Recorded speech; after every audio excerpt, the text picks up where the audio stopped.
É o WW voltando no intervalo, aproveitando em primeiro lugar para dar nosso boa noite ao Felipe Salto, economista-chefe, sócio da Warren Reno. Obrigado, Felipe, pela disposição em participar da nossa roda. Vamos então ao assunto. O ministro da Fazenda, Fernando Haddad, disse hoje que não é possível mais alterar o orçamento que será enviado ao Congresso até quinta-feira. A declaração é uma resposta a muita discussão, especulação, pressão de que o governo eventualmente reveria, alteraria a meta de déficit primário para 2024, diante do cenário fiscal difícil. Então, em primeiro lugar, vamos ao vivo a Brasília com a Tainá Farfan para os últimos detalhes. Boa noite, Tainá. Oi, William. Excelente noite para você e para quem acompanha a gente aqui na CNN. Pois é, o ministro da Fazenda, Fernando Haddad, disse isso hoje a jornalistas, logo depois de uma reunião que ele teve com a Junta de Execução Orçamentária.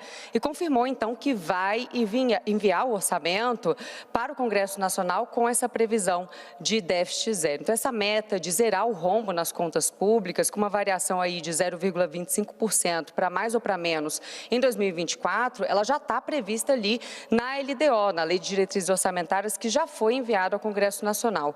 Hoje, William, eu até cheguei a encontrar aqui no Congresso o relator da LDO, o deputado Danilo Forte do União Brasil, e ele fez algumas ressalvas. Me disse o seguinte, que para ter déficit zero tem que ter garantia da receita. O governo precisa de 110 bilhões de reais a mais em receitas, que essa estimativa do Haddad está muito além do normal, que ele está muito otimista, ainda comentou que Haddad deveria sim conversar com os outros atores que estão envolvidos nesse processo e citou ainda que ele já se disponibilizou para conversar com a Haddad, que está aguardando então o ministro chamá-lo para conversar. Economistas também alertam que o ano que vem deve acabar com as contas no vermelho, que para isso não acontecer precisaria de um contingenciamento muito grande. Só que, William, vale a gente lembrar que ano que vem é ano de eleição municipal. Também 2024 vai ser o primeiro ano em que o novo marco fiscal vai estar vigente, né? Então o governo precisa aí cumprir essas metas, senão algumas travas são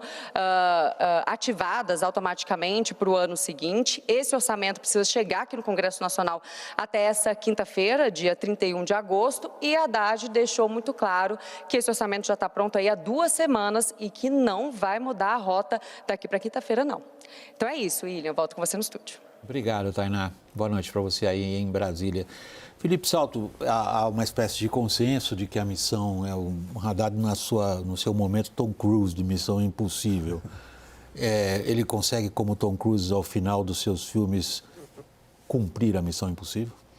Eu acho que tem uma probabilidade, primeiro agradecer pelo convite, um prazer estar aqui com você, com a Thaís, o Daniel também, dizer que tem uma probabilidade de ele conseguir esse volume de receitas novas para fazer o resultado primário, né? Receita menos despesa sem considerar o juro.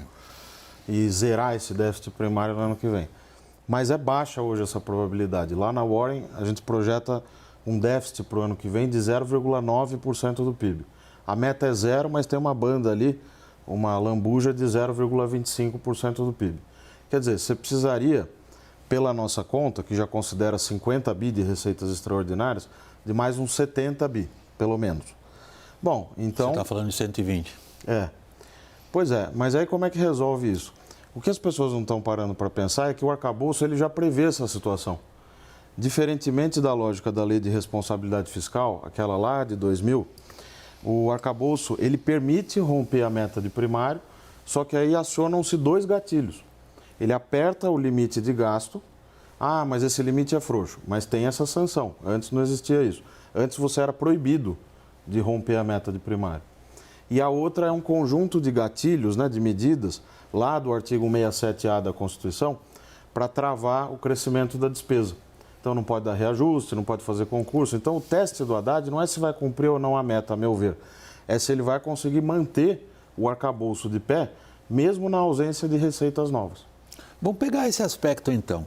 Uma coisa é a regra estabelecida e o que ela permite, o que é permissivo nela e o que é punitivo nela.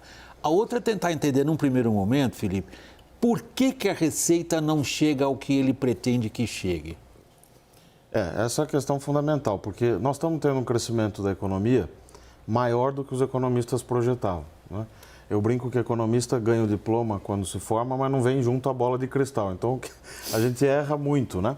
Porque é olhar para o passado e tentar projetar. Os jornalistas erram mais ainda. Mas aí, quer dizer, a atividade econômica está melhor do que se esperava. Então, a arrecadação está até um pouco mais dinâmica também do que a gente projetava. Agora, não é suficiente para cobrir esse buraco de 120 bilhões que a gente comentava na resposta anterior. Então, por que o ministro Haddad está atrás dessas receitas? Eu chamo jocosamente de caça ao tesouro com letra minúscula, né? Porque é uma caça a receitas novas. E ele está certo, porque a gente tem 456 bilhões de renúncia tributária. Regime especial aqui, Zona Franca, Simples Nacional, um sem número de benefícios, né? De benesses tributárias. Ele está tentando reverter uma parte disso. E no bolo colocando algumas medidas também, como tributação de fundo exclusivo e que tais. Só que ao contrário do que as pessoas pensam, talvez seja tão difícil aumentar a receita dessa forma quanto cortar gasto. Porque sempre você pega no calo de alguém. Daniel Rittner, o que faz Haddad enfrentar toda essa pressão e discussão dentro do próprio partido e insistir numa meta zero que tem sido considerada inexequível? A meu ver, William, uma tentativa de, pelo menos, demonstrar o máximo que pode de que vai perseguir essa meta em 2024 e não vai entregar rapadura logo. Eu acho que é um pouco essa a síntese do pensamento na Fazenda. Embora, no fundo, seja impossível negar a dificuldade de alcançar o déficit zero em 2024, demonstrar pelo menos uma tentativa que estão perseguindo esse caminho. Agora, será que estão perseguindo mesmo? Porque hoje a gente teve a votação da urgência de um projeto de lei importante ali de prorrogação da desoneração da folha para 17 setores por 4 anos até 2027.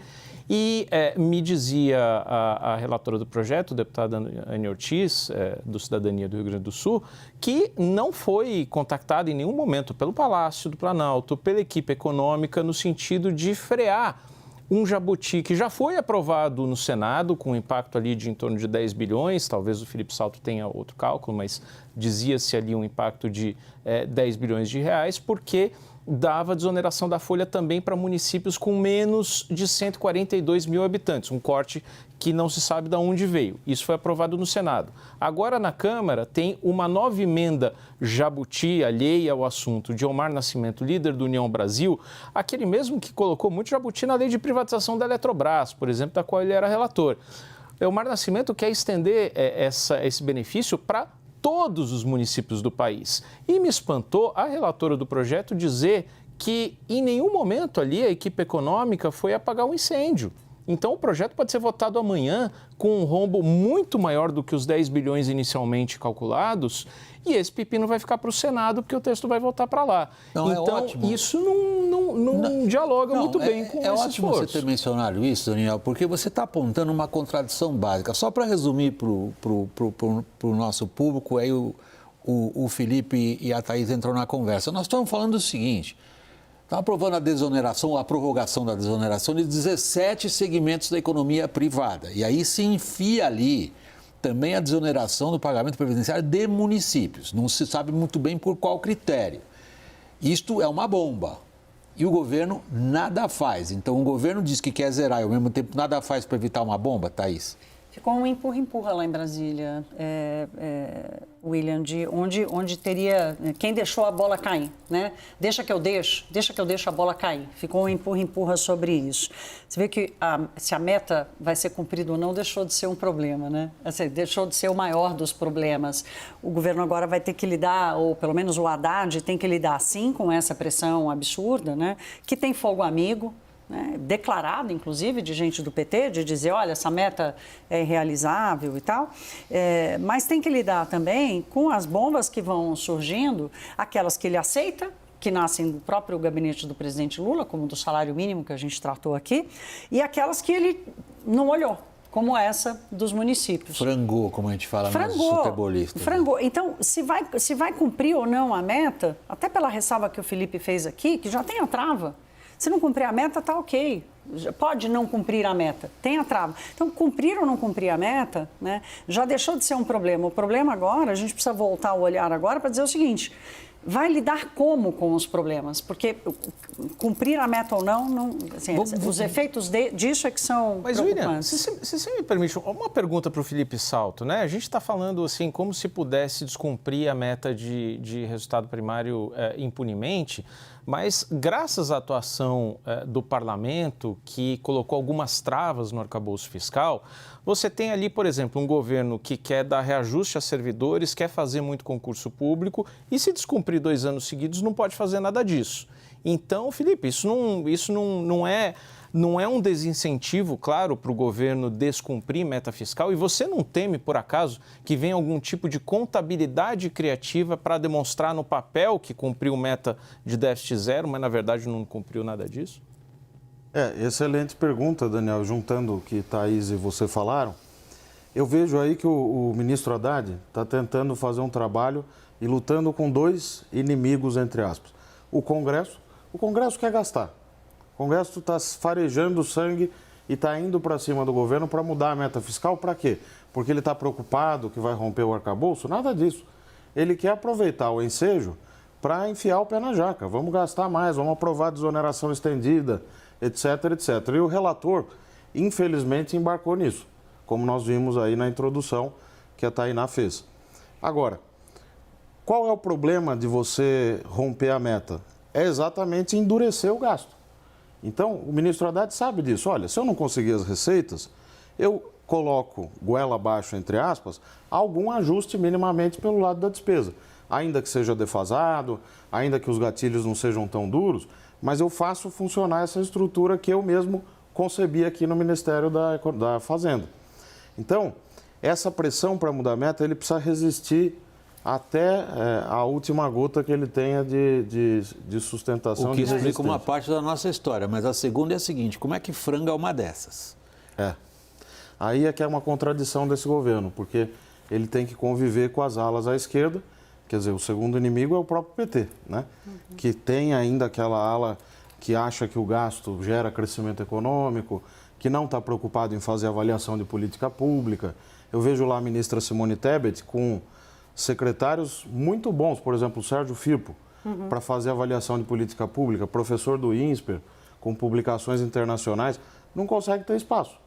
Então, essa agenda do gasto ainda é muito cara ao PT. E eu acho que quando a gente vê essas coisas acontecendo no Congresso, passando essa boiada na frente, né, do Executivo, do governo federal, é por essa razão.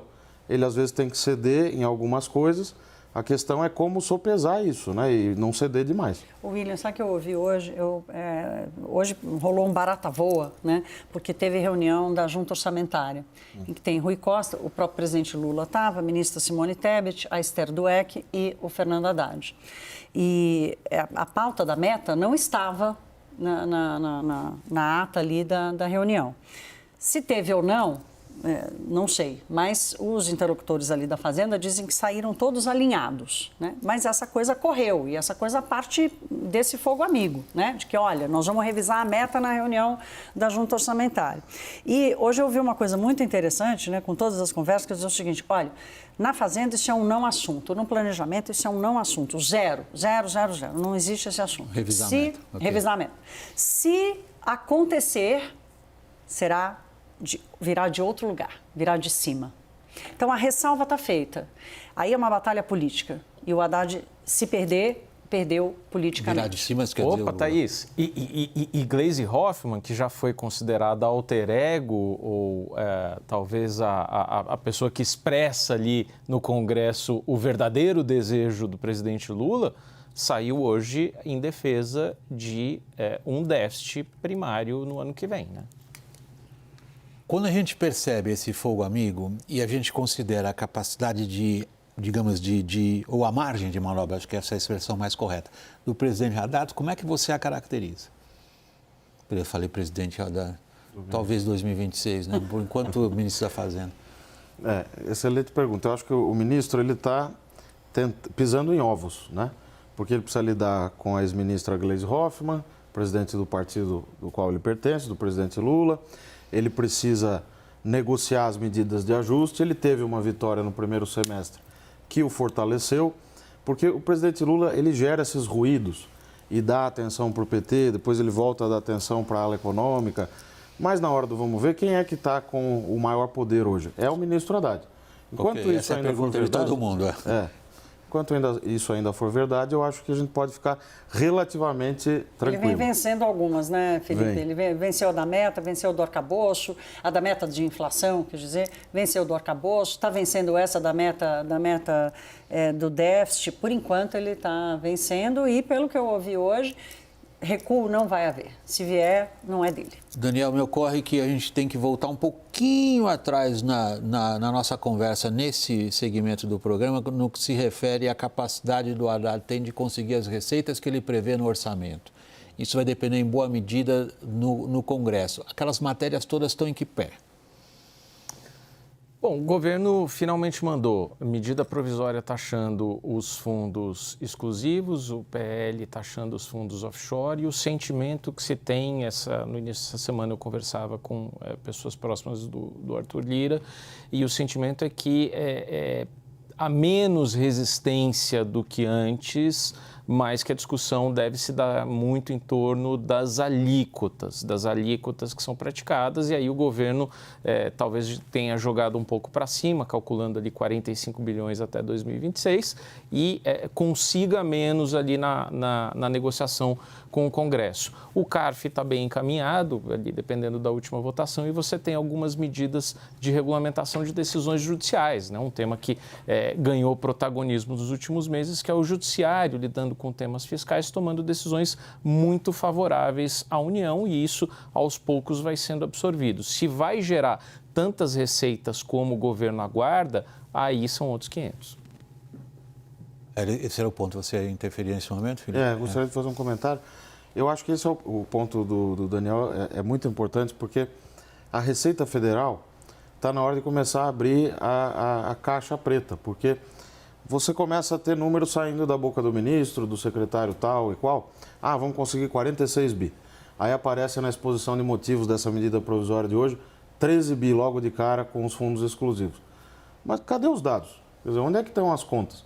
Quando são medidas do lado da despesa, o Tesouro apresenta tudo, a gente consegue fazer o escrutínio. Na Receita é sempre uma complicação. Tem a questão do sigilo, isso e aquilo, mas como o ajuste, e aí, sem juízo de valor, foi determinado pelo lado da Receita, nesse governo, e não pelo lado da despesa, a boa notícia é que vai ter algum ajuste, ou pretende fazer algum ajuste, e não será um governo irresponsável, que tudo indica, né, fiscalmente. Então, já que se escolheu esse caminho, é preciso mostrar esses números. As contas que a gente tenta fazer para emular ou para comparar com essas que o governo divulga, mostram que há um certo otimismo. Esses números estão, de certo modo, inflados. E aí... Peraí, isso aí é grave o que você está falando. Porque... Você está dizendo que os números da Receita estão inflados. Os que saem na exposição de motivos estão superestimados, né? A gente sabe que são os técnicos da Receita que fazem as contas e tudo, mas a gente gostaria de ver as premissas. Se você põe um crescimento econômico um pouco maior, considera uma elasticidade receita-PIB assim e assado, o diabo mora nos detalhes, né? Os componentes vão mudando, os fatores vão mudando o produto. Projeção, a gente isso sabe como aconteceu também na MP das apostas esportivas, né, Felipe? Também, assim, um número muito superestimado, né, de previsão de receitas. Né? Bem lembrado. Por exemplo, essa estimativa das apostas esportivas, chegou-se a falar em 15 bi. Baixou para 2 depois 1,5. Eu falei, acho que erraram a vírgula. É possível, alguém está errado nessa. Todas essas estão, né? Essa vitória no STJ para tirar o ICMS da base de cálculo da contribuição social lucro líquido, 90 bilhões, né? Se vier 40 é muito. Vamos fazer o seguinte, vamos pegar outro assunto agora, depois do intervalo, tem muito a ver com esse, que é reforma tributária, a reclamação dos governadores no Senado sobre essa reforma. Até já.